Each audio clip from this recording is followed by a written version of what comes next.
What's going on, guys? It has been a very long time since I've been live on this channel, especially one doing a live stream by myself. Honestly, I'm not really sure why I decided to do this. I was just kind of sitting here. I was about to make a video and couldn't think of any ideas, so I decided why not go live. There are some sales I'm going to talk about. I was going to make a video talking about the sales, but I decided why not just go live. And, while I'm here, anyone who types in chat wants to, share their input on the sales, we can do that as well. I see I already got a one person in here. Funka Stick. Well, what's up, man? How you been? How's it going, man? Happy to have you watching the stream right now. But there's a couple sales, and I have some cards I'm show off. Anyone wants to see some of my collection that hasn't. And then there's also another topic I want to talk about that I brought up in my last video, where I mentioned about the Fortnite card market correcting itself from what it used to be to what it is now. So, chilling, doing good. Good to catch a live. Yeah, man, it's good for me to do a live. I haven't done one in a very long time, especially one by myself. So it's good to do this again. And what I was getting into is there's that other topic I want to talk about is the market correcting itself. So I think honestly I'll just get into a couple of these sales I want to talk about, like a Blue Squire Crystal Shard PSA 10 sold for $1,100. So recently we saw a very strong sale of Blue Squire. Now, Blue Squire has always been a really good card. Chapter 1, Season 2 Battle Pass. That's one that I think is honestly pretty underrated, just because of the fact that it's from Chapter 1, Season 2. The Battle Pass with Black Knight. And that is, super OG season. And not a lot of people have that skin in game. So what people can do is they can go and buy the card, to kind of make up for not having the skin in game. That's kind of what I'm doing with the Omega Lights. I don't have the Omega Lights, but I want Omega Crystal Shard to kind of make up for it. Let's see. I want that card bad, and Red Knight. So, those are really good cards to get. Those are hard ones to find, of course. That's like we just saw one sell for $1,100. So I'm sure a raw one is I know, hard to find. And Omega, yeah, Omega. That's probably my number one Grail card. I know we've seen them sell in the $300 to $400 range. It's just right now I'm not quite in the position to do that. I remember a little bit ago when I bought it was a Matt Ryan 101, and I don't know what that, and someone stood up on my story saying, "You're talking about you haven't been in the position to buy a lot of Fortnite cards recently, but you've been buying sports cards," and kind of, I'm going to resell that Matt Ryan. I'm not holding that for a very long time. That's not a PC card. I've resold sports cards for a couple years now. That's pretty much been like my biggest funding for my Fortnite card collection, and that's what the whole point of buying that Matt Ryan was. So I just kind of wanted to bring that up. But yeah, there is Omega's like my number one chase card, so I'll have to eventually get one of his shards. And with the way things are trending, we've seen some incredibly low sales of cards like Omega, the legendary crystal shards. Like there's there's actually 3 more sales I'm going to get into throughout this live stream, which is Moisty Merman, Deadfire, and Crackshot, which are all 3 that I actually happen to own. And all 3 of them are selling for, honestly, not too great numbers. So that's a little unfortunate. But, okay, I'll get into the Moisty one right now. I'll pull up my shard real quick. My Moisty Shard PSA 7. And I couldn't get to stand up in the slab mag, but these orange slab mags are really nice. But a PSA 10 sold for $317. Is that one I wish I would have bought? Maybe, because I remember the first Moisty Merman shard I saw for sale when I joined the Fortnite card hobby. Wait, hey man, Moisty Merman, Mothman are great cards I saw in your collection. Yeah, so let's see, what do I got here? Here's Mothmando. I have him in a PSA 10.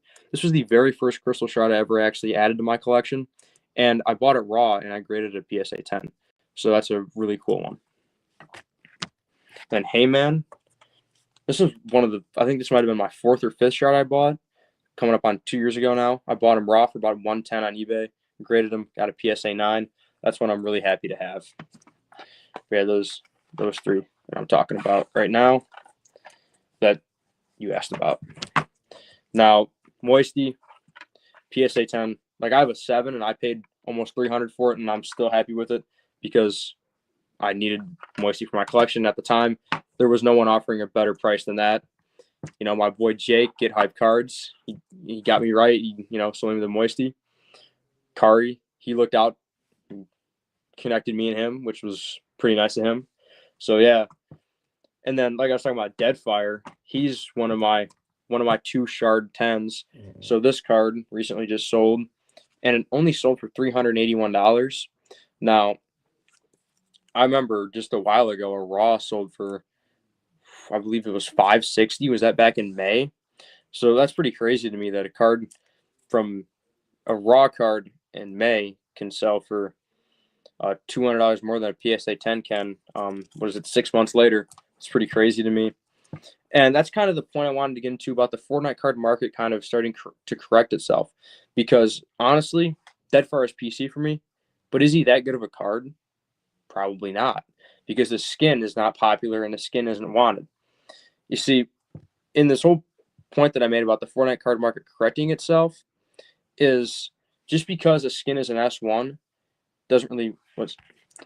I love a lot of the Series 2. My future hunt is for Yonder Zero, Ultima Knight, Hush, Deadeye, Deadfire, Yule Trooper, Peely Bone, Jack Gordon, Dolph, Ice King.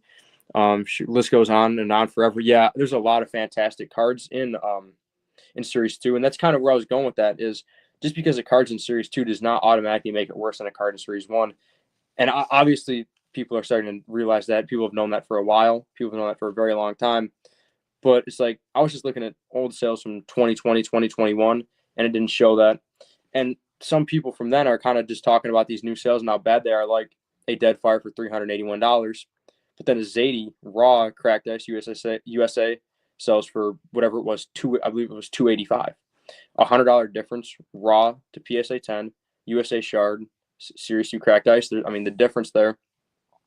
Even a couple years ago, that would have been egregious if you told somebody that. Like when I first came in, even, honestly, like a year ago, that would have been kind of an off sale if a Deadfire did that. Because, well, about 13 months ago, I bought a Deadfire raw for $260 on eBay. So that happens. Zadie just looks so nice. Yeah, Zadie is a fantastic card. And, people, just because the Series 1 crystal shards are more rare, that, I don't know, obviously that helps. But, let's see, what do I got here? I have some really kind of crappy ones, some crappy shards, like Ruckus. Let's take Ruckus here. Just because he's rare and on a Series 1 crystal shard, probably only about 100 of these out there. That, there's so many cards in Series 2 that are definitely going to be a better card than this in the future. And, Zadie would blows Ruckus out of the water by far. But not only Zadie, even like, a card like Haze. Even I could even see an argument for like a card like Hush being better than Ruckus. You like Ruckus a lot? Yeah, Ruckus is a good card, actually. It's just his in-game relevance is not there. He is quite relevant in the comics, actually. Ruckus's comic relevance is pretty significant, actually. But, or even what's up, Kari? Actually, good to see you, man. Yeah, it has been a while. Yeah. I actually did message you right before this. I don't know if you saw it, but yeah, I did message you right before I went on live. But good to see you, man. Happy you could stop by. Let's see what other shards can I talk about that I have. Or like a glider shard. It's like this because it's a Series 1 crystal shard. I'm sure there's so many cards in Series 2 that'll end up being more valuable than this card in the future, just because of the relevance it has in game. Like this card, I'm sure 99% of Fortnite players don't even know what the Snow Squall glider is and have no attachment to it at all. So, that's just what I was talking. Because I had some questions about what I meant by the Fortnite card market correcting itself from what it used to be. That's just kind of what I meant by it. Is Series 2 and Series 3 cards will eventually start overtaking some of these cards from Series 1 that don't have the in-game relevance like a lot of these cards from Series 2 and 3 have. So that was just my point behind that. And another sale that I'm going to talk about that happened recently. Oh, let me check. Yeah, I just asked you I said, I know it was short notice, but if you wanted to hop on the live with me, you could have. I asked a couple of people just in case because I forgot that THG wasn't going live today, so I figured I'll do something. And I know it was super short notice, and I was originally going to do it by myself, but I figured I'll just see if anybody wants to. With Crackshot, a raw. So I have a PSA 5, and I bought this guy raw for $100 back in February of 2023, I believe. I want to say. And yeah, February 2023, I bought this crack shot raw for about 100, I believe it was 103 on eBay. And it graded a PSA 5. And that card is one that I really do enjoy, really happy to have because it's crack shot. You know, that's a rare card. You don't see him very often. And recently he sold for $137. Raw, good condition, I'd say. Need crack shot and crackabella. That's a really good duo. Yeah, Corey, I know. I said it was short notice. I know. I get it. Yeah, I just wanted to see just in case, you know. But yeah, I get it. We should do it another time though. We could schedule. We should set it up for another time. We'll definitely do that. We'll set it up for another time. Set up a stream together for another time. But Crackshot and a Raw sold for less than half of that Zadie. So it's interesting time for Fortnite cards to say the least. How long will I be live? I'm not sure. A little bit. A little bit longer for sure. If you do find the time to maybe join it, I could see if I could add you on after. I might be able to. Let me see if I can. I believe I should be able to invite guests after 10. JT, what's up, man? How's it going? Oh, man, I remember when everybody in the Fortnite card community used to call me Dick. That's been a while, though. But how's it going, JT? But back to the crack shot sale. Raw one sold for half of what that Zadie sold for. So the Zadie, like I said, like 280 something, and this crack shot routed 137. And that's just kind of like I said, back to my almost the whole theme of this is the Fortnite card market starting to correct itself from where it used to be. So now another sale I'm going to talk about is there's 2 weapon sales that happened, and the 6-shooter and the semi-auto sniper, they both sold for $110. And those were 2 that, I mean, those seem like fair prices, I'd say, for the weapons. I think the weapon cards are pretty undervalued because, like I'm talking about with the market correction, is game relevance and what do you use more in game. All right, let me know, Kari. But what do you use more in game than the weapons? That's why I kind of have a video coming out. Maybe I might upload it or not. I made it. I'm not sure if I'm going to upload it or not. This is not the best, but it's where I talk about the med kit and the drum gun and how I believe they're both super underrated cards in Series 1. And I am going to be talking about a drum gun shard sale in a little bit during the stream, and I'll kind of hint at that. Yeah, these price drops surprised me that the cards fell even lower than they were at the beginning of the year. Yeah, I mean cards are so down. It's not great. You know, like for me, I had what I thought was probably my best Fortnite card direct comp the other day. My Deadfire PSA 10 direct comp the other day at $381. Definitely think a lot of S2 cards in PSA 10 will sell for more than S1 cards in PSA 10. I think that's the point. I think the point yeah. So yeah, that's kind of what I've been thinking myself. Is Series 2 is definitely going to start to overtake a lot of these cards from Series 1. I want the Attack and Assault Rifle. Those are really nice cards. Megas are at 800. Seems a better investment to buy Megas than these random 10s. Yeah, so back to that. You know, I do kind of agree. It's very hard. I think that almost all cards, investing in almost all Fortnite cards, are pure speculation because we have all these statistics, the in-game usage, if the skin's rare in game, all this stuff, which is pure speculation. You got to compare it to when a quarterback is coming out of college and he has all the great stats, all the everything going for him, and then he gets to the league and he sucks. I mean, it could be like that for these Fortnite cards. We have all the statistics that kind of should suggest that the card will be valuable in the future, but then it just may not be.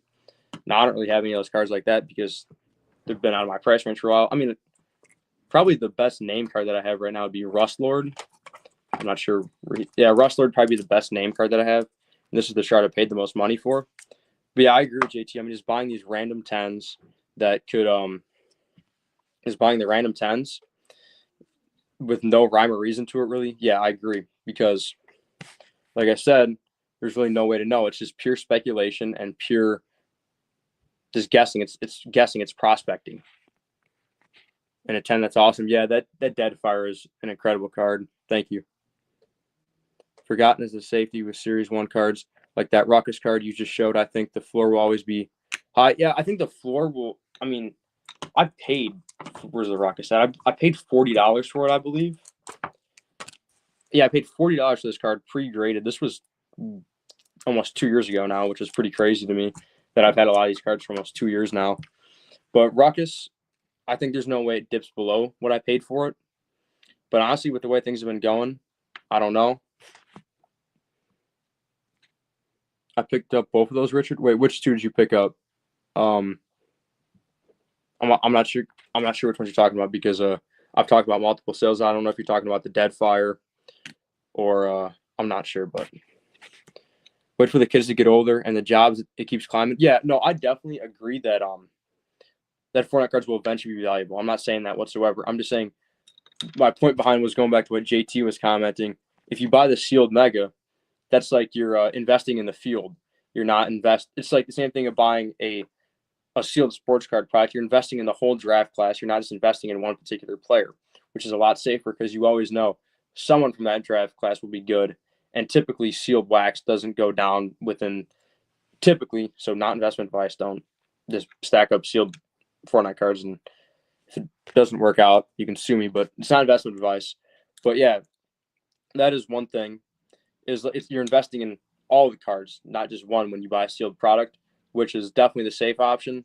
But it's really not the most fun option because would you rather have? I mean, for 800, you could get some crazy cards right now. So, I mean, just from recent sales, what's some cards you get for 800? I mean, I saw an AIM 10 do like 400, so you could get like an 8, like I have. You could probably get this for like, I don't know, 150 if you could find one these days. Deadfire and a 10, 380. I mean, you're only at like 600 with those two cards right there. So, I mean, would you rather have those two cards or a sealed mega? It's just whatever you enjoy, honestly. But there's a lot of good options right now to buy any Fortnite cards at all. If you just want to buy Fortnite cards, there's a lot of great opportunities to collect what you like and get what you want. Got to show the Ruin too. I don't have my Ruin with me right now. I actually have in my safe right now. I just have my 16 shards right here in this case. I just got my 16 shards. But yeah, Ruin. I like Ruin. I remember I paid like $100 for mine, and I know that people paid like $400 or $500 for Ruin, so I can't really talk. Oh, you bought the weapon shards? Okay, nice, man. 110 each. I like both those. If I've been collecting raw cards, a lot of my cards that I have, I bought raw and graded. So like, let's see, how many of my shards have I bought raw and graded?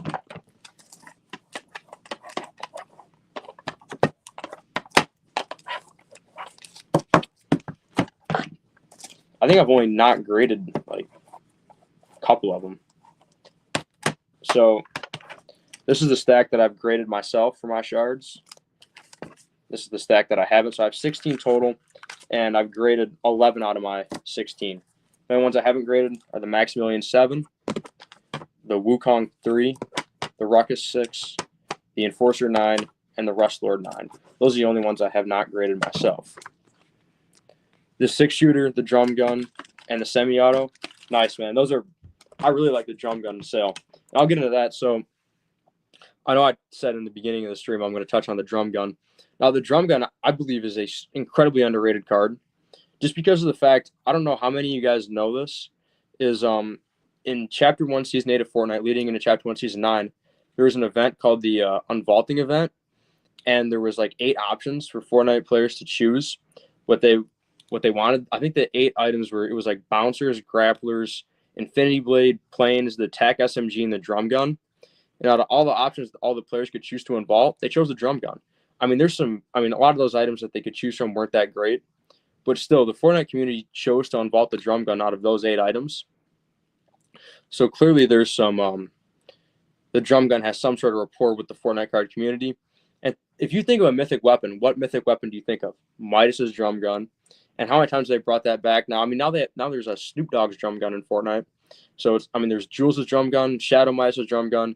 There was a solid gold Midas's drum gun in Chapter 5, Season 2, I want to say that was. So yeah, I mean, there's been so many different drum gun variations. It's one of the most. It's by far the most iconic mythic weapon, and it's super iconic in Fortnite history. It was released in Chapter 1, Season 5, one of the most finally looked upon seasons of all time. And I just believe the drum gun is a super good card, and that live event thing for me just sets it over the top, along with all the mythic stuff with Midas. Enforcer is a really good one. That card was a hard one to track down. I tried to buy one along with Moth Mando from my guy Mo Faraj. We talked about an Enforcer and a Moth Mando. I only ended up taking the Moth Mando from him, and it took me so long after that to track down another Enforcer. I had some guy who had one for sale, and he wanted an obscene amount of money for it, so we never worked anything out. But then, of course, my guy Black Ash, who sold me so many of my cards, he came through. He sold me the Enforcer PSA 9 before the 2023 National, and Black Ash has sold me so many of my cards. But yeah, the Enforcer is. I really like the Enforcer. I believe he's underrated. I believe he has in-game relevance just because of his ties to the Imagined Order, the IO, who were a major part of the storyline for a long time. So I do really like Enforcer. And the dark blue on his card is beautiful as well. Overall, Enforcer is one of my favorite cards. You like Merry Marauder a lot too? Yeah, Merry Marauder is one that I probably want to add at some point. I believe he's probably. I know I have some hot takes about the promo set. For a while there, I was saying Galaxy was not the best card in the promo set, but I'm starting to kind of lean towards that he is the best card in the promo set. I'd honestly say that he is, but for a while, if you watch my older videos, I said the best cards of the promo set were Rogue Agent and Merry Marauder, and I still believe those are 2 and 3. I believe top 3 in the promo set goes Galaxy, Merry Marauder, Rogue Agent, and Rogue Agent is one that I have. He's the only promo set card that I have, actually. And I believe Rogue Agent is super iconic just based off the fact that he's the very first starter pack skin. And he's pretty rare. A lot of people bought him back then just because of the fact he was the first starter pack skin. Well, he was a starter pack. And if you don't know, the starter packs come with a skin, backbling, pickaxe, and 600 V-Bucks. And they're like $4. So they're really good deals. So if you most people pick them up every season. So when a lot of people saw it in the shop, they saw I can get a skin, pickaxe, back bling, and 600 V-Bucks for like $5. They jumped on it. They took the opportunity. So Rogue Agent, I think, is a pretty good character because a lot of people that played back then do have him and probably remember him. And also something that people don't know is he was never supposed to come back to the item shop, and at one point he did. VA, how's it going? I'm not sure who you are, but thanks for stopping by. How's it going? But Rogue Agent was released back into the item shop when he wasn't supposed to be. And so more people got him from that, and that just added to his recognition, I'd say, to his in-game recognition. So Rogue Agent is a pretty cool card. Now, some other sales I want to talk about is an Aura 10, cracked ice sold for $860. Now, I mean, the Aura 10 is almost tripling up a card. The Aura 10 is almost tripling up a card like Deadfire, which is pretty crazy to me. Well, actually, it's not. It's not. It's something that I think is correct. I think it should be like that because I think Aura is 5 times the card that Deadfire is, in my personal opinion. And I love Deadfire, clearly. With the PSA 10 shard, I love Deadfire. But which do I think is a better card, Aura or Deadfire? I'm going Aura 10 times out of 10. It's just which one would I rather for my PC personally? I'm taking Deadfire. And for a while, I honestly kind of think I was severely biased with a lot of my older videos, and that's why I kind of said for a while that I think cards like Deadfire. I never said Deadfire was better than Aura, but if you watch some of my older videos, I would have said Deadfire is much better than a card like Zadie. When Deadfire in a PSA 10 now is only selling for $100 more than a Zadie Raw, which I think is honestly correct. I think that's the way the market should be, honestly, because the in-game relevance compared to from Deadfire to Zadie, it's unmatched. I mean, Zadie has multiple reskins and edit styles. Deadfire has one edit style and no reskins. And, which one is honestly more iconic to the players? It's going to be Zadie. Now, I'm sure Deadfire had more recognition in Chapter 1, but does he really have that anymore? Not at all. He was involved in the first true Fortnitemares, but that really doesn't matter all too much now because that was so long ago. And really, people don't even talk about Deadfire when they talk about that, because when people talk about Fortnite Nightmares, they're talking about Skull Trooper, Ghoul Trooper. They're not thinking of Deadfire. So that's just kind of just that example right there. I keep using that comparison, but Zadie is better than so many cards in S1, and there's so many cards in Series 2 that are better than so many cards in S1. Unfortunately, all the cards that are worse in S1 compared to S2 cards seem to be the ones in my collection, but that's just the way I collected. Those are the cards that I like, you know? The cards that I'm interested in are cards like Moisty Merman, as we know, or Mothmando. Deadfire is better than those two, but he's still kind of put down there in the lower tier. Enforcer, we talked about him a little bit. Definitely on the lower end of cards. Ruckus. Rustlord, I actually believe, is kind of on the higher end, because, I mean, Chapter 1, Season 3 Battle Pass, I believe Rustlord's honestly closer to, I don't want to call him a high-end card, but I think Rustlord is a very good card. And, again, not investment advice, but and you can say I'm being biased towards my own collection, but for the first 25 minutes of this live stream, I've done is rip on my own cards, pretty much. But, yeah. Another sale was a Stage Slayer Crystal Shard for $142. The only reason why I put that in here is because it outsold Crack Shot by $5. Could have just been somebody needed Stage Slayer and nobody needed Crack Shot right now. If somebody would have needed Crack Shot, it probably would have sold for a lot higher. But Stage Slayer, a nobody.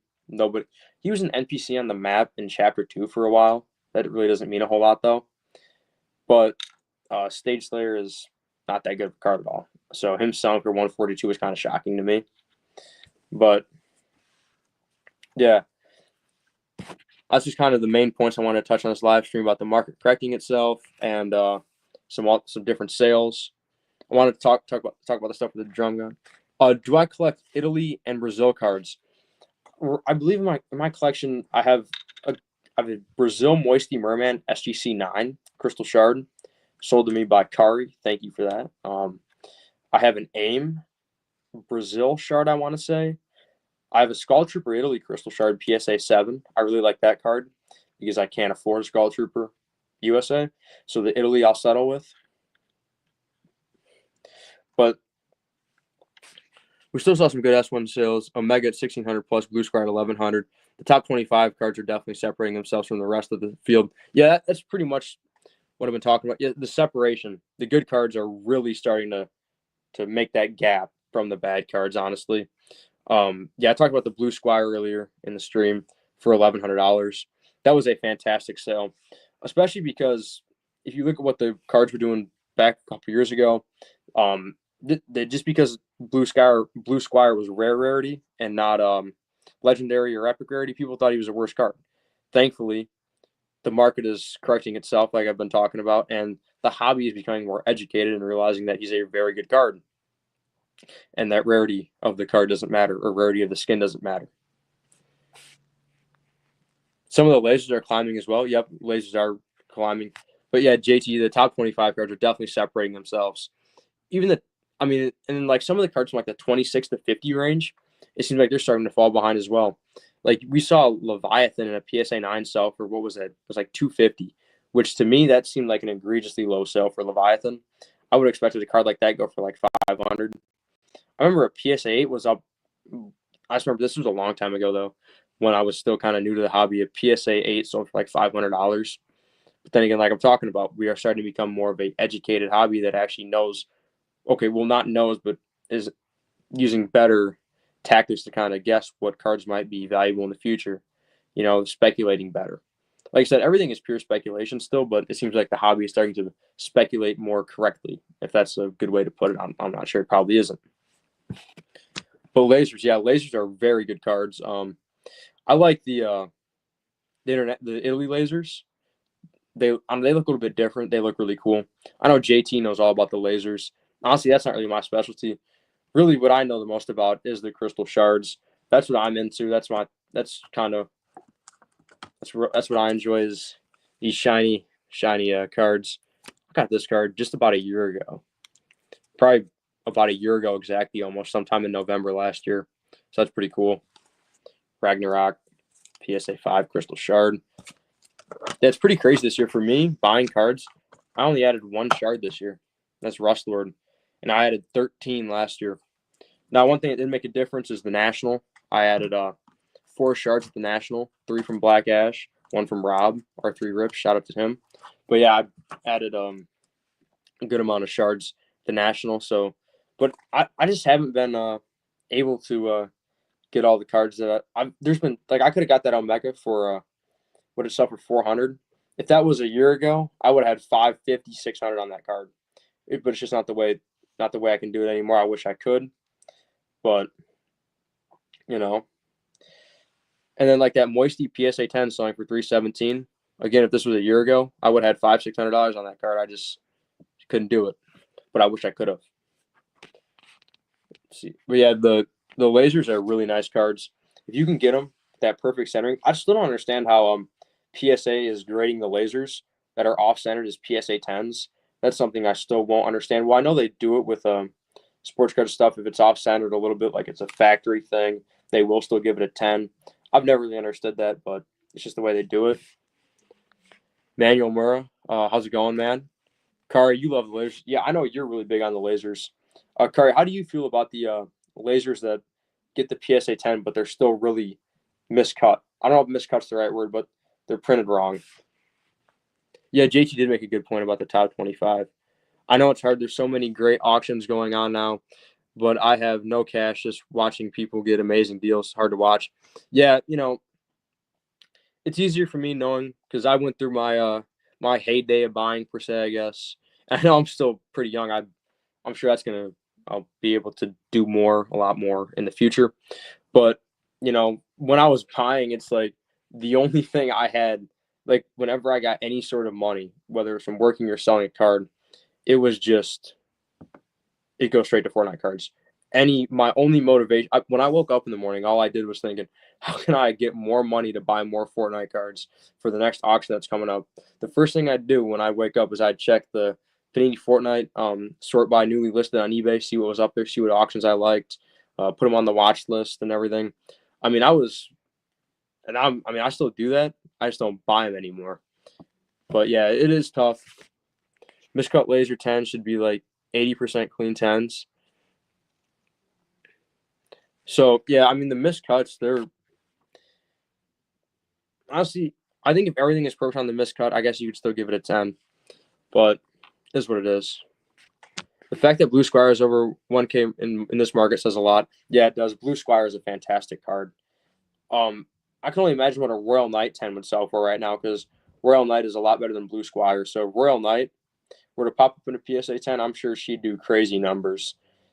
Royal Knight's an amazing card, actually. Her blue on the background is almost like I've seen it in person. It's hard to describe. There's really not too many shards like it. I was going to say it's similar to Snow Squall, but it really isn't. It's darker than Snow Squall. Yeah, it's dark. You can see Snow Squall, but it's darker. I don't know if there's another product in collecting where you open a box, there's like 20 cards you can get and get a 10 and pay 10 and pay a box. Yeah, I mean the potential to rip and grade for Fortnite is really good. And if you get 2 10s a majority of the time, you'll pay for the box. Yeah, I mean if you rip an S1 Mega, even if you get not great cards, at least it used to be like this. You could slab them up if you got 10s. You're still making a lot of money on the box. It's unfortunately not really like that anymore, because we're seeing 10s sell for, well, I guess Mega's at 800. So I mean Moisty at 300, Deadfire at 300. But those are good. I mean, those are reasonably decent above average cards because I mean, you could pull out like I don't know, what's some crap from S1. Sushi Master, Maki Master, those two. I mean, I'm sure Deadfire and Moisty are both better than them. So, I mean, like a Hyperion, that's one of my grill cards. PSA 10 just sold for 280. So, I wish I could have bought that card, but I didn't. But Hyperion, it's like selling for 1/4 of a USA Mega in PSA 10 condition pretty much is something I really don't get right now just because you open a Mega, first of all. Okay, I know Hyperion isn't a good card. Hyperion is not a good card at all. But in a PSA 10, because you could open a Mega and, hold on, I have a card like that. Where is it? You can find Maximilian. PSA 7.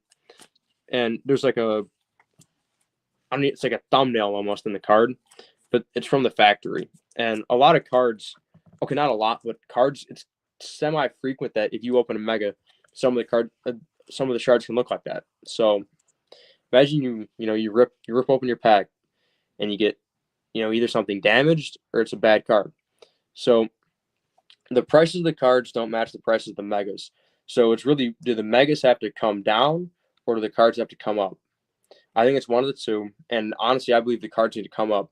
I think we're undervaluing the cards. I believe megas are, I don't want to say overpriced, but the cards are underpriced and the values don't match. Just because that you can potentially pull out of that mega box a Black Knight that could go to PSA 10, and Black Knight is worth so much more than any other cards. I know Peely is up there, but he's not Black Knight. So it's just kind of interesting to see. I believe the megas need to kind of stay where they are, maybe go up a little bit, but nothing too crazy. And the cards need to have a lot more of a spike. So I don't know, that's just what I think, because there's no reason a Deadfire PSA 10 should be selling for, less than half of a mega box. That's something I don't think should be happening with the market right now. Like, I bought this Rust Lord just back in April for basically the same price as that Deadfire PSA 10. This is a PSA 9 Rust Lord. I do believe Rust Lord is a better card than Deadfire, but the 10 versus 9 difference should not be a thing. I believe that Deadfire should, at least be a couple $100 more than this card right here. But that's just what I think. But yeah, the market is definitely very interesting right now. There's a lot of great opportunities to get some of the middle of the road cards in really good condition for a steal right now. Like I said, Hyperion, he's not a good card by any means, but I wouldn't call him a bad card. I mean, the orange on him looks really nice. What's another one? I believe Dazzle, the female version of Hyperion. That's a semi decent card, sold for like dirt cheap in a PSA 10, I believe. Elmira is a good one that's sold for really cheap in PSA 10. I believe she went for $380. I mean, Elmira, like I said, she's nothing great. She's not bad. It's just like that. Those middle of the road cards right now, there's so many good opportunities to get in at those middle of the road cards. Like even Crackshot, I wouldn't even call him middle of the road. And a raw of him sold for $137. So it's just the way the market's at right now. And it's a good buyer's market, not a great seller's market. And if you're looking to buy, great time for you. So honestly, I think I might cut the stream off right about now. But I talked about all the main things I wanted to. The sales. I talked about the market correction, and then it was good to have a couple of you guys like Kari, Funk, JT, some of you other guys who stopped by and said hi. It was good to see all of you. And I'm going to try to make the live streams maybe a little more of a regular thing. I know, like I said, I haven't done them for a very long time, but I'm going to try to do them a little bit more. So thank you all for watching. Anyone who stopped in chat and said something, thank you very much. And I will see you guys next time. Thank you.